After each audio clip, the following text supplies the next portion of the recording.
Tortolì, il paese più popoloso ed economicamente più importante dell'Ogliastra. Si pensa che il suo nome derivi da Ilio, perché fondato dai troiani in fuga, ma secondo alcuni significa semplicemente paese delle tortore. Fra mare e stagno, territorio, quello di Tortolì, caratterizzato dalla suggestiva bellezza delle coste, rocciose e frastagliate, e delle spiagge, sabbia candida ed acque limpide. Il centro ogliastrino è strettamente legato alla frazione di Arbatax, borgo che si è sviluppato in origine intorno ad una delle tante torri spagnole che costellano il litorale, sede dell'importante porto, alle spalle del quale si trovano le arcinote Rocce Rosse, guglie di porfido rossastro. Il porto, l'aeroporto, le coste, le spiagge, risorse che a Tortolì hanno dato vita ad una fiorente attività turistica. Le origini del paese sono antichissime, di grande interesse le testimonianze archeologiche, Domus Deianas, Menhir, una tomba dei giganti, artigianato a Tortolì dove si svolge anche una vivace fiera e poi la produzione della migliore bottarga della costa orientale della Sardegna, uova di muggine salate, compresse ed essiccate. Qualcuno l'ha definita polvere d'oro che profuma di mare.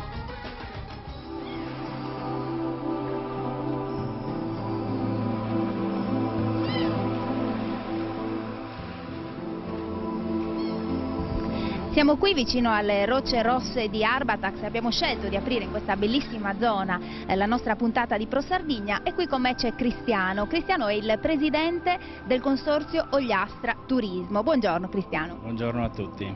Allora, intanto inizio chiedendoti quali sono le caratteristiche di questa zona.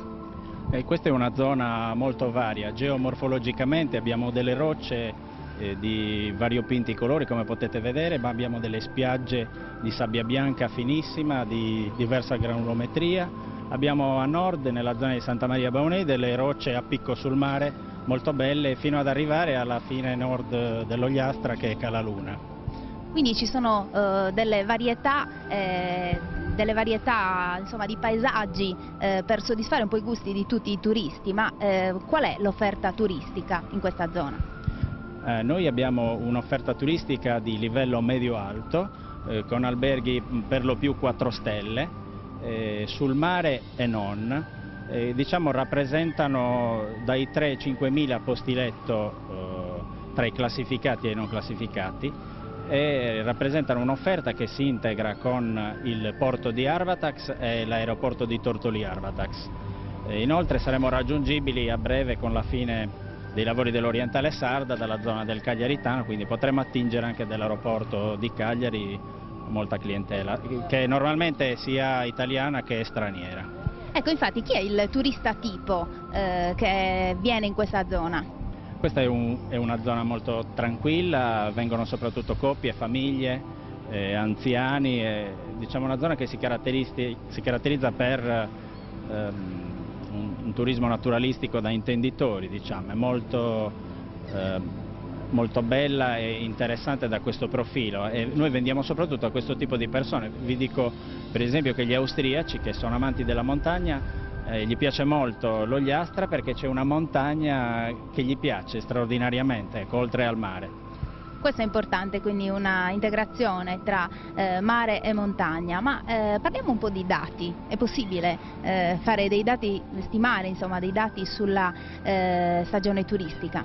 Noi i dati li possiamo solo stimare per due di motivi. Il primo è che è troppo presto, siamo agli inizi di agosto, per valutare bisogna incontrarci di nuovo a fine settembre almeno, e poi perché in questo momento gli enti che rilevavano i dati stanno gestendo un passaggio di competenze, essendo stati soppressi alla Regione, quindi è solo la Regione che si sta organizzando per raccogliere e poi pubblicherà, immagino, a fine stagione questi dati che noi tutti attendiamo. Da parte nostra la sensazione è che ci sia un aumento delle presenze in termini quantitativi, non ancora in termini qualitativi, cioè dovremo lavorare ancora meglio per diciamo, dare più servizi a una clientela di maggiore qualità e che ci dia anche un maggiore valore aggiunto nel nostro lavoro. Ecco Cristiano, siamo arrivati in una zona bellissima, che cosa c'è alle nostre spalle? Alle nostre spalle c'è Cala Moresca, è un'insenatura bellissima proprio dietro il villaggio di Arbatax, è diciamo, un'insenatura caratterizzata da rocce multicolori, dal porfido al basalto nero, e diciamo, per chi piace l'ambiente roccioso e roccia a picco sul mare è raggiungibilissima da Arbatax, rappresenta, diciamo, la prima scelta per le spiagge, per le cale di questo tipo. Siamo qui al centro di Tortolì per parlare di artigianato, perché qui è nata una vera e propria fiera degli artigiani. Grande merito ha avuto in questo senso la Proloco, e qui con me c'è il presidente Silverio Muccelli, col quale parliamo di questa iniziativa. Allora, com'è è nata l'idea di rilanciare questo settore con questa attività? Ma diciamo l'idea è nata soprattutto per dare la possibilità ai nostri artigiani dei paesi della montagna per far conoscere i loro prodotti, soprattutto agroalimentari e anche artistici. Noi sappiamo che a Tortolì c'è un grande afflusso turistico, quindi ci è sembrato opportuno allestire questa fiera, quindi dare la vetrina, diciamo, ai nostri artigiani per poter presentare il loro prodotto e contemporaneamente vendere anche. Quanti sono gli stand e sta avendo successo questa fiera? Ha avuto un successo straordinario perché c'è un'affluenza di turisti qui ogni sera dai 4 a 5.000 persone, senza parlare del giorno dell'apertura che erano presenti qui più di 10.000 persone. Benissimo, allora io ti chiederei adesso di farci fare un giro e di andare a trovare qualcuno di questi artigiani. Andiamo.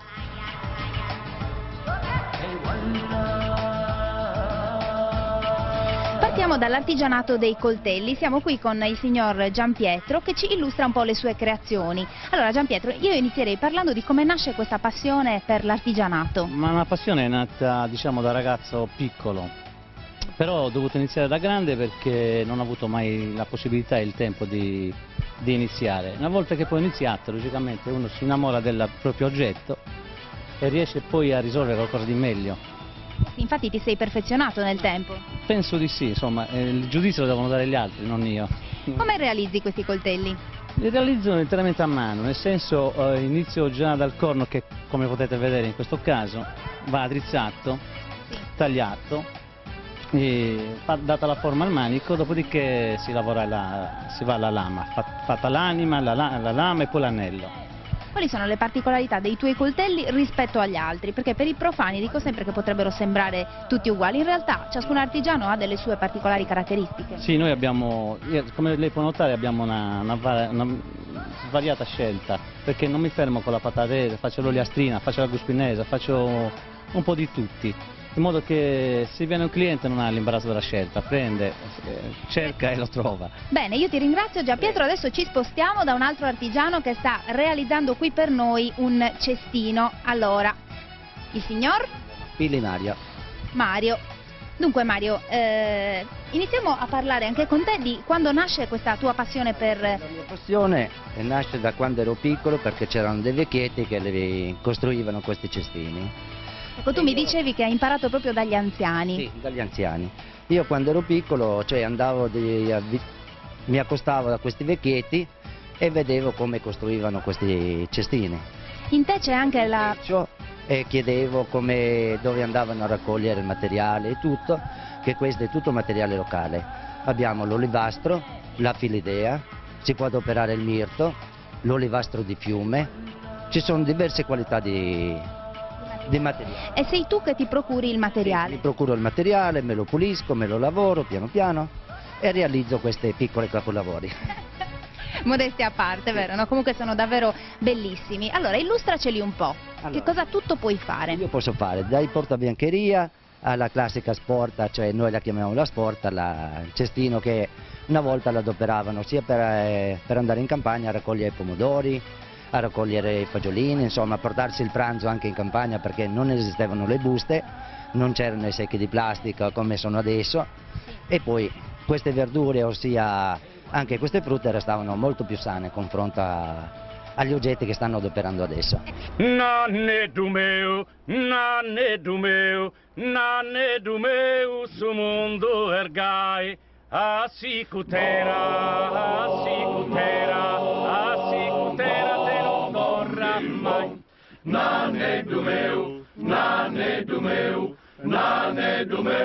su mondo ergai, assicutera que non torra mai. Semos en tempo de tiranías, infamidade e carestías, como os popolo cascan que cane, griden de forte que Querimus panem. Nanne Dumeu, Nanne Dumeu, Nanne Dumeu, su mundo ergai, assicutera, assicutera, assicutera che non torra mai. Panidor noi semus papande, pane castanta, terra con lande, terra ca fango, torra sul povero, senza alimento, senza ricovero. Nanne Dumeu, Nanne Dumeu, Nanne Dumeu, su mundo ergai, assicutera, assicutera, assicutera che non torra mai. Questa bandera numero 30, de pino buono, molta tinta, appena morta, scussar bandera, non più s'osserva l'imbriacheras. Nanne Dumeu, Nanne Dumeu, Nanne Dumeu, su mundo ergai, assicutera, assicutera, assicutera che non torra mai. Semus sedido, senza montana, pretende sapa, parimos ranas, a bocaedo, laureado, butacas boedas, espiantado. Nanne Dumeu, Nanne Dumeu, Nanne Dumeu, su mundo ergai, assicutera, assicutera, assicutera che non torra mai. Addio son nanni, tenete conto, fa che sussurdo, che tanta tonto, e tanto ride su mondo ergai, assicutera che non torra mai. Nanne Dumeu, Nanne Dumeu, Nanne Dumeu, su mundo ergai, assicutera, assicutera, assicutera che non torra mai. Nanne Dumeu, Nanne Dumeu, Nanne Dumeu, su mundo ergai, assicutera, assicutera, assicutera che non torra mai.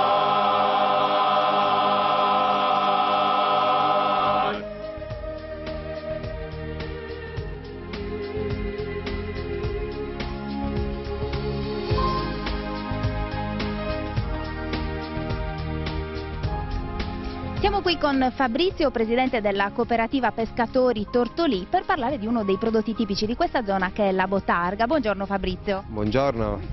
Allora, noi siamo qui in questa peschiera dove sta per iniziare la prima operazione necessaria per preparare poi la botarga. Qual è?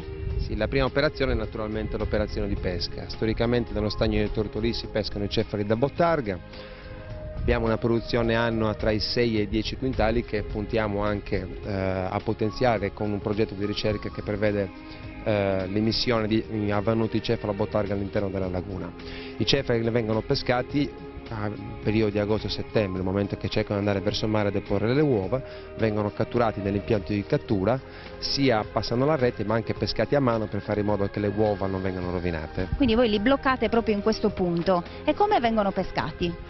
Come dicevo poco fa, vengono pescati, si passa la rete, ma la maggior parte vengono presi a mano, in modo che così le uova non vengano trattate male dalla pesca con la rete, in modo che possano arrivare al centro di trasformazione in ottime condizioni. Ed è un'operazione pericolosa, ho visto che saltavano prima anche pesci da 2-3 kg. Beh, bisogna stare attenti perché i cefali saltano un po' da tutte le parti e se è capitato qualche volta qualcuno che è arrivato in faccia è un bello schiaffo, diciamo.